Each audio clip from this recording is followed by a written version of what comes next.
Welcome back to After the Fact. Banking giant Credit Suisse on the defensive after it was plunged into a dirty money scandal after media outlets reported that the Swiss bank had managed accounts for human rights abusers, fraudsters, and businessmen who had been placed under sanctions. Now, two Filipinos had figured in the reports. Helen and Antonio Revilla had ties with the late dictator Ferdinand Marcos Sr. Helen was convicted in 1992 by a court in the United States after admitting that she helped launder $3 million for Marcos. His son and namesake Bongbong Marcos Jr. is running for president in this year's election. We're now joined by former Presidential Commission and Good Government Commissioner, Attorney Ruben Carranza. Good evening, sir. Good morning there from New York. Good evening and good morning too. Okay, let's talk about this data leak involving Credit Suisse. So among the findings, among the names that surfaced were those of Helen Revilla and her husband, Antonio Revilla. In the course of your hunt for the Marcos ill-gotten wealth, did you ever come across either of the two?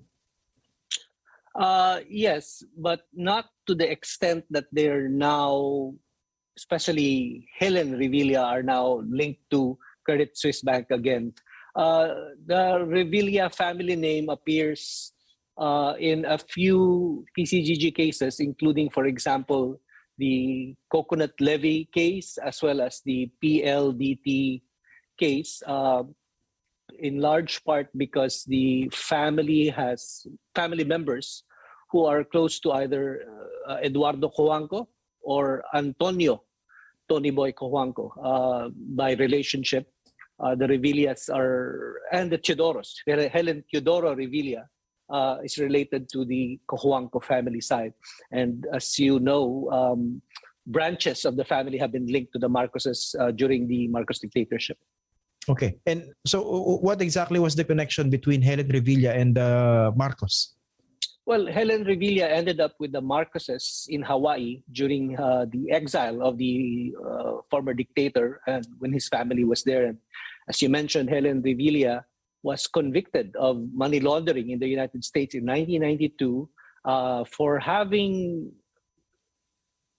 facilitated the withdrawal of funds transferred by the Marcos family to the United States over several tranches and withdrawing them a couple of times. Now, this is not the only time that Helen Revilla has served the Marcos dictatorship. There were previous instances when she, in fact, was involved in Marcos-related cases, both in the United States and in the Philippines. Okay. And I think there was a report pertaining to that conviction in 1992 by a Hawaii court. That report mentioned that the respondent admitted to structuring bank transactions to avoid federal reporting laws while working for Marcos in Hawaii from 1986 to 1988. So this was someone closely connected to the Marcoses. Is that correct?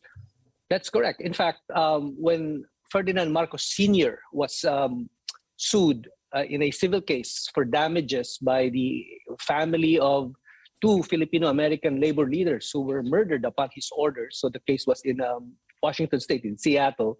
When Marcos was deposed, in other words, when Marcos was asked to testify in that case, aside from bringing his American lawyers, he was accompanied by Helen Revilla. So you can see in the deposition records that when Marcos was asked, for example, why did you use the name William Saunders in opening your Credit Suisse Bank accounts in 1968, which is one of the instances when he opened Swiss bank accounts.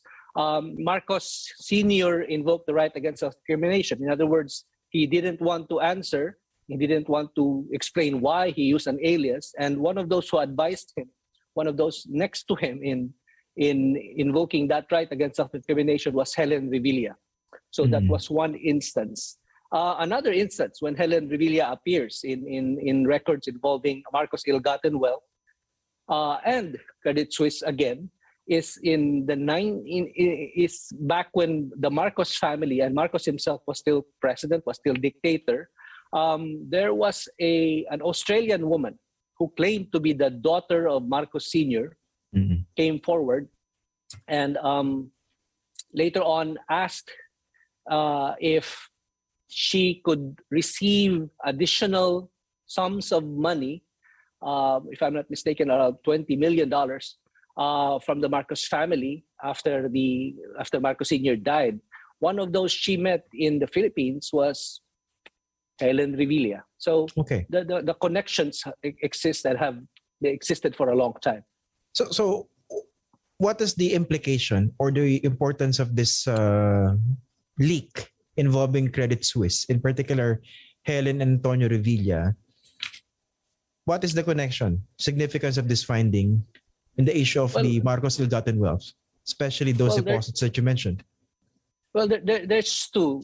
One is that Credit Suisse Bank has not stopped its relationship with the Marcos family through Helen Revilla. And it's possible that this is just because this Swiss Leaks story refers to an account in Credit Suisse that existed in the name of Helen Revilla until 2006. It's possible that this is simply their account as a couple, as individual clients. But if Credit Suisse did follow, and it's supposed to follow know your client rules, KYC rules in banking, it would have already known a long time before that Helen Revilla had been, number one, convicted of money laundering in 1992 for Marcos, and that Credit Suisse itself had been involved in hiding ill-gotten wealth of the Marcos family. I mentioned the Australian case earlier. One of the Marcos foundations that was found by the Supreme Court to have hidden ill-gotten money for the Marcos family was the foundation called ASIO. And the beneficiary of ASIO, which was created in 1970 by Ferdinand Marcos, was an Australian sole proprietorship company. In other words, a company established in Australia to benefit one family, was meant to benefit this alleged Marcos daughter. The account of ASIO was opened in Credit Suisse. So that's the implication, that Credit Suisse has maintained its ties to the Marcos family, to a Marcos money launderer for years, even until as late as 2006. Is it also possible that the 8.1 million francs that were identified in the account of Helen Revilla, that was also part of the Marcos money, the one laundered for the Marcoses? It is possible because while some of the money that was hidden by the Marcoses in Switzerland has been recovered, $680 million was recovered in 2003. That is not all the money that they hid in Swiss banks, and that is not all the money that they had transferred to Credit Suisse.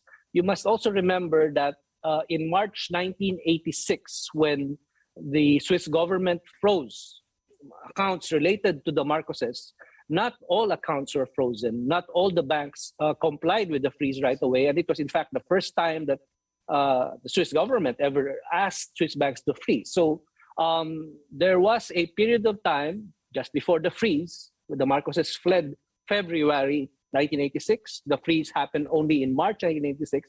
There was a long period of time when transfers could have happened and banks did not freeze accounts. It's entirely possible that this continued all the way until the discovery that Helen Revilla still has money in Credit Suisse.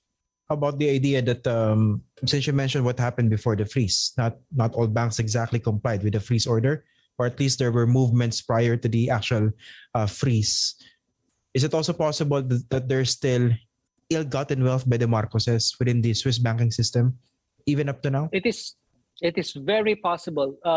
When the Marcos family fled into exile in Hawaii and the freeze had started, there were still attempts by the Marcos family, including by Marcos Jr., to move money out of Switzerland, to move money from Swiss banks, to other accounts.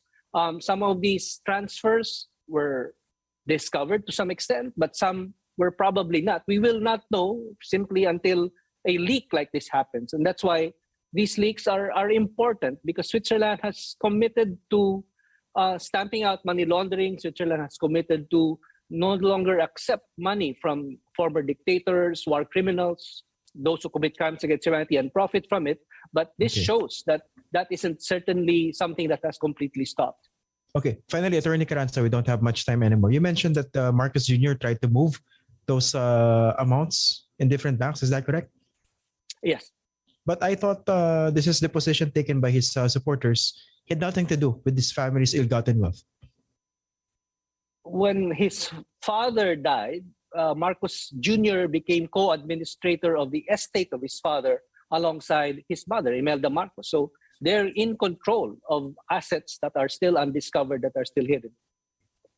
So if the government would continue to look for those, for that wealth, for those amounts, they should go after the son. Is that correct? As a matter of fact, the PCGG, it still exists, ought to file a mutual legal assistance request with Switzerland through the Department of Justice in the Philippines, addressed to the Ministry of Justice in Switzerland, and ask for more information about the Helen Revilla account discovered in 2006. They might discover links to Marcos Jr. there. Okay. Attorney Ruben Carranza, thank you very much for joining us tonight on the program, sir. Thank you. So that's it for tonight. This has been your host, Christian Esguerra. You can watch this episode again on I1TFC or listen to our podcast on Spotify. Now, for recaps and other exclusive content, subscribe to the ANC YouTube channel and catch up with us on Facebook, Instagram, and Twitter. See you again tomorrow after the fact.